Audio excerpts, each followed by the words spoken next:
Hello students, welcome to my YouTube channel. This is polity series 1 और आज के lecture में हम लोग कवर करेंगे आर्टिकल 16। आर्टिकल 12 से लेके 15 तक के लेक्चर्स के लिंक आपको वीडियो के डिस्क्रिप्शन में मिल जाएंगे। इस लेक्चर के स्लाइड आपको एज यूजुअल टेलीग्राम चैनल से मिल जाएंगे। टेलीग्राम चैनल का लिंक मैंने वीडियो के डिस्क्रिप्शन में दिया हुआ है। और अगर आप चाहें तो हमें फॉलो कर सकते हैं इंस्टाग्राम पर भी। हमारा इंस्टाग्राम हैंडल है umi_UPSC। मैं एक लेक्चर में एक आर्टिकल या दो आर्टिकल इसीलिए कवर कर रहा हूँ ताकि हम उन आर्टिकल्स को डिटेल में स्टडी कर सकें और लेक्चर की लेंथ बहुत ज़्यादा बड़ी ना हो जाए। तो चलिए पढ़ लेते हैं आर्टिकल 16 क्या कहता है। आर्टिकल 16 कहता है equality of opportunity in matters of public employment.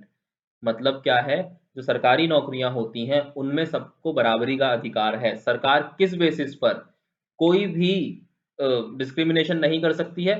Religion, race, cast, देखिए यहाँ पे religion, race, caste, sex, descent, place of birth, resident or any of them be ineligible for or discriminated against in respect of any employment or office under state। क्या मतलब है?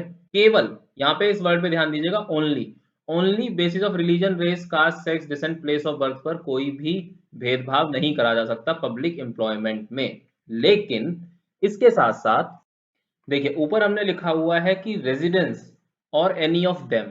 जो residence word है इस पर ध्यान दीजिएगा कि कौन कहाँ का रेजिडेंस है, कहाँ का निवासी है, कहाँ का रहने वाला है, इस बात से फर्क नहीं पड़ेगा। पब्लिक एम्प्लॉयमेंट में डिस्क्रिमिनेशन नहीं कर सकते। लेकिन फर्दर ये आर्टिकल प्रोहिबिट नहीं करता है। क्लॉज 3 क्या कहता है, लेकिन पार्लियामेंट, स्टेट गवर्नमेंट्स या यूटीज इस तरीके के प्रोविजन बना सकते हैं जिसमें रिक्वायरमेंट हो रेजिडेंस की, पर्टिकुलर की। मतलब मान लीजिए हरियाणा की कोई नौकरी है और उसके लिए आप रिक्वायर्ड करते हैं कि हरियाणा का ही निवासी होना चाहिए, नागरिक नहीं, निवासी, हरियाणा का ही रेजिडेंट होना चाहिए बंदा। ये चीज आप जो है वो कर दें, मैंडेटरी कर दें, या आप कोटा दे दें, कोई 85% कोटा जो है वो यूपी के लोगों का है, यूपी सिविल सर्विसेज में, फॉर एग्जाम्पल मैं बता रहा हूँ। इस तरीके के प्रोविजंस बनाए जा सकते हैं। आर्टिकल 16 इस तरह के प्रोविजंस बनाने की इजाजत देता है। उसके बाद आर्टिकल 16 क्लॉज 4 किस चीज की परमिशन देता है? ये परमिशन देता है reserved classes like SC STs और बैकवर्ड क्लासेस के लिए प्रोविजन बनाने की। स्टेट की जो भी एम्प्लॉयमेंट्स हैं, जो भी उनकी नौकरियां हैं, उसमें रिजर्व्ड क्लासेस, बैकवर्ड क्लासेस के लिए, SC STs के लिए स्पेशल प्रोविजन बनाने की परमिशन ये आर्टिकल देता है। उसके बाद नेक्स्ट और क्या है इसमें, इसका जो क्लॉज ए है, आर्टिकल 16 क्लॉज 4 का सब क्लॉज ए जो है, nothing in this article shall prevent the state from making any provision of reservation in matters of promotion with consequential seniority to any class. अब यहां पर ध्यान दीजिएगा, ये जो पॉइंट है ना, consequential seniority to any class, ये जो है ऐड करा गया था किससे? ये ऐड करा था 85th अमेंडमेंट एक्ट 2001 से। 85th अमेंडमेंट एक्ट 2001 से ये पॉइंट ऐड करा गया था। ये पॉइंट क्या होता है मैं आपको आगे समझा दूंगा। तो यहां पर क्या है कि प्रमोशन में रिजर्वेशन देने के लिए भी गवर्नमेंट जो है वो प्रोविजन बना सकती है। SC STs को प्रमोशन में रिजर्वेशन देने के लिए गवर्नमेंट जो है प्रोविजन बना सकती है। और एक चीज बताता हूं, OBCs को प्रमोशन में रिजर्वेशन नहीं है, केवल SC STs को है प्रमोशन में रिजर्वेशन। ठीक है जी। Angad Kumar and others versus union of India में केस का नाम ध्यान रख लीजिएगा, Angad Kumar and others versus union of India. 2019 में डिसीजन आया था, सुप्रीम कोर्ट ने बोल दिया कि OBCs को प्रमोशन में रिजर्वेशन नहीं दिया जा सकता। ठीक है जी। उसके बाद article 16 clause 4 sub clause B क्या कहता है, nothing in this article shall prevent the state from considering any unfulfilled vacancies of a year. इसका मतलब क्या है, वैकेंसीज कैरी फॉरवर्ड करी जा सकती हैं। ये क्या चीज होती है, मैं आपको अभी लेक्चर की स्लाइड्स में आगे आपको बताऊंगा। अभी यहाँ पर सिर्फ ये समझ लीजिए कि वैकेंसीज कैरी फॉरवर्ड हो सकती हैं, बस इतना समझ लीजिए। ठीक है। उसके बाद क्या होता है, nothing in this article shall affect the operation of any law which provide that the incumbent of an office in connection with the affairs of any religious or denominational institute or any member of governing body thereof shall be a person of professing a particular religion or belonging to a particular denomination। मान लीजिए कोई कोई Christians का कोई trust है या उनकी कोई चर्च है और उनकी रिक्वायरमेंट है कि उसका जो हेड है वो एक क्रिश्चियन ही होना चाहिए, तो वो ऐसा कर सकते हैं। आर्टिकल 16 क्लॉज 5 इस चीज को करने की परमिशन देता है, इस चीज से प्रोहिबिट नहीं करता है। अगर कहीं पर कोई मुस्लिम इंस्टीट्यूशन है जिसका हेड एक मुस्लिम ही होना चाहिए, तो ऐसा करने की इजाजत है, ऐसा नहीं है, वहां पर आप लोग क्लेम नहीं कर सकते कीजिए रिलीजन के बेसिस पर डिस्क्रिमिनेशन कर रहे हैं, क्योंकि हमारे यहाँ पर रिलीजियस माइनॉरिटीज को अपने डिनोमिनेशन अपने इंस्टीट्यूशन से लाने की इजाजत है। उसके बाद क्या है, nothing in this article shall prevent the state. अच्छा जी, ये ईडब्ल्यूएस वाला पॉइंट हो गया।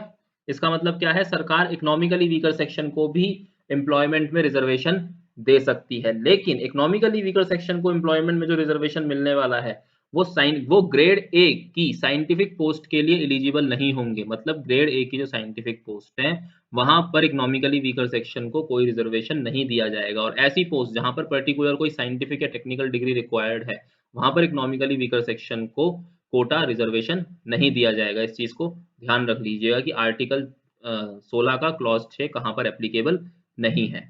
उसके बाद होता क्या है, अब ये रिजर्वेशन तो हमने पढ़ लिया। इनिशियली सिर्फ 22% रिजर्वेशन होता था SC STs के लिए, ठीक है जी। लेकिन होता क्या है, उसके बाद आती है मोरारजी देसाई की सरकार। मोरारजी देसाई की सरकार कब आती है, इमरजेंसी लगती है 1975-76 में इमरजेंसी लगाती है इंदिरा गांधी। इमरजेंसी खत्म होती है, इंदिरा गांधी गवर्नमेंट गिरती है, री इलेक्शन होते हैं जिसमें जनसंघ की सरकार चुनी जाती है और मोरारजी देसाई प्राइम मिनिस्टर बन जाते हैं। मोरारजी देसाई प्राइम मिनिस्टर बनने के बाद बीपी मंडल जो कि मेंबर ऑफ पार्लियामेंट थे, उनकी लीडरशिप में, उनकी चेयरमैनशिप में कमेटी बनाते हैं to check the position of educationally and socially backward classes of India.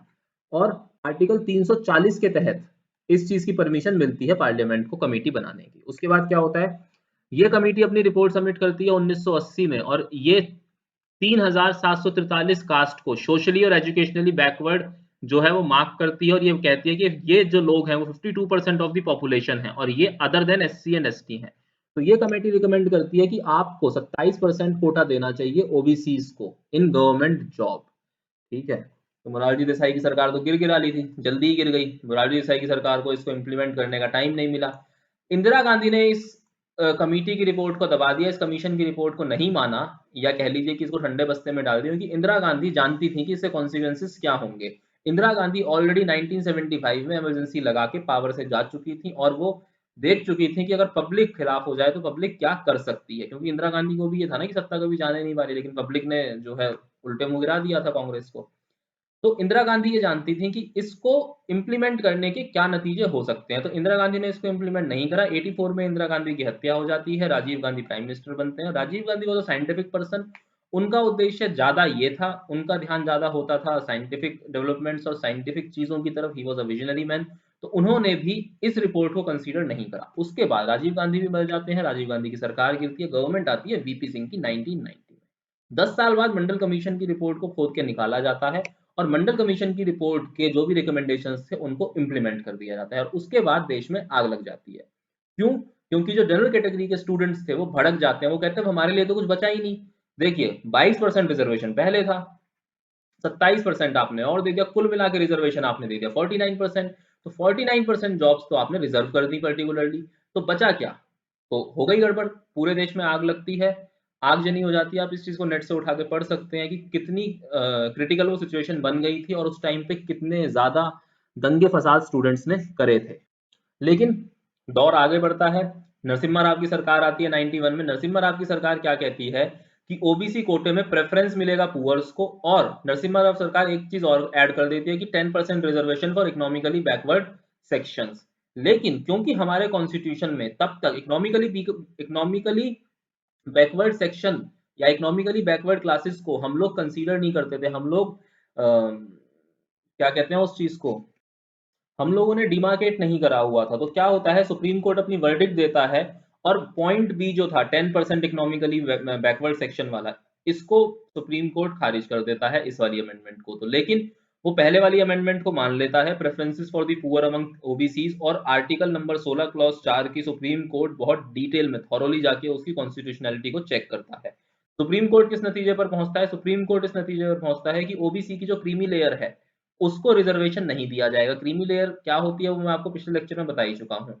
Creamy layer को रिजर्वेशन नहीं होगा। उसके बाद सुप्रीम कोर्ट ने क्या कहा, रिजर्वेशन 50% से एक्सीड नहीं करना चाहिए, केवल एक्स्ट्रा ऑर्डिनरी सिचुएशन में ही रिजर्वेशन 50% से एक्सीड कर सकता है।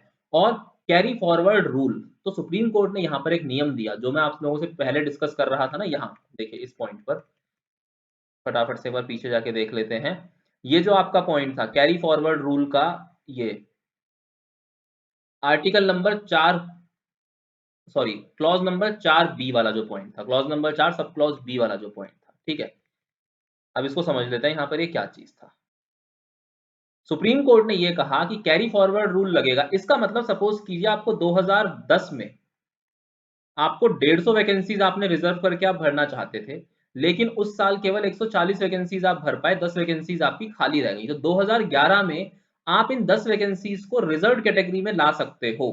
समझिए बात को, आप इन 10 वैकेंसीज को फिर से रिजर्व कैटेगरी में लेके आ सकते हो, लेकिन वो रिजर्वेशन 50% से एक्सीड नहीं करना चाहिए। वो रिजर्वेशन 50% से एक्सीड नहीं करना चाहिए। इस चीज को बहुत दिमाग में बिठा लीजिएगा। तो कैरी फॉरवर्ड रूल ये था कि सुप्रीम कोर्ट ने पिछले ईयर की, प्रीवियस ईयर की बची हुई वैकेंसीज को कैरी फॉरवर्ड करने की permission the with the cap of 50% reservation.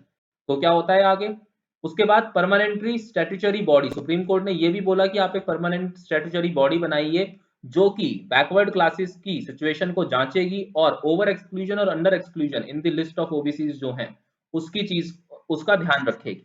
मतलब आप एक ऐसी स्टैट्यूटरी बॉडी बनाइए, एक ऐसी संवैधानिक संस्था बनाइए जो कि इस चीज का ध्यान रखे कि ओबीसीज की लिस्ट में अंडर एक्सक्लूजन या ओवर एक्सक्लूजन तो नहीं करा गया है। उसके बाद ओवर एक्सक्लूजन अंडर एक्सक्लूजन क्यों, क्योंकि क्रीमी लेयर को अलग करना था ना, तो इसलिए कमेटी बनाई गई। तो उसके बाद क्या होता है, रामनंदन कमेटी बनाई जाती है और रामनंदन कमेटी अपनी रिपोर्ट सबमिट करती है 1993 में। रामनंदन कमेटी की रिपोर्ट आने के बाद एनसीबीसी यानी national commission for backward classes establish करा जाता है और एनसीबीसी को कॉन्स्टिट्यूशनल स्टेटस दे दिया गया था 102 अमेंडमेंट 2018 में। 2018 में 102वां संविधान संशोधन करके 102nd कॉन्स्टिट्यूशनल अमेंडमेंट करके एनसीबीसी को कॉन्स्टिट्यूशनल स्टेटस दे दिया गया था और इसके लिए पर्टिकुलरली आर्टिकल 338 बी को ऐड करा गया था। उसके बाद आर्टिकल नंबर 77th अमेंडमेंट, ठीक है जी, सॉरी 77th अमेंडमेंट एक्ट क्या था। 77th अमेंडमेंट एक्ट 1995 ये कहता है, उसने आर्टिकल 4 ए जोड़ा था, article 16 clause 4 sub clause A जोड़ा था और उसमें यह कहा गया कि स्टेट को परमिशन है कि वो प्रमोशन में रिजर्वेशन देने के लिए कानून बना सकती है, नियम बना सकती है। तो जी क्या हो गया, सुप्रीम कोर्ट ने जब मंडल कमीशन की रिपोर्ट को लागू कर दिया गया था, सुप्रीम कोर्ट ने अपना फैसला दिया था, तो सुप्रीम कोर्ट ने यह कहा था कि रिजर्वेशन केवल एक ही बार मिलेगा at the time of appointment, आप प्रमोशन में रिजर्वेशन नहीं दे सकते हैं।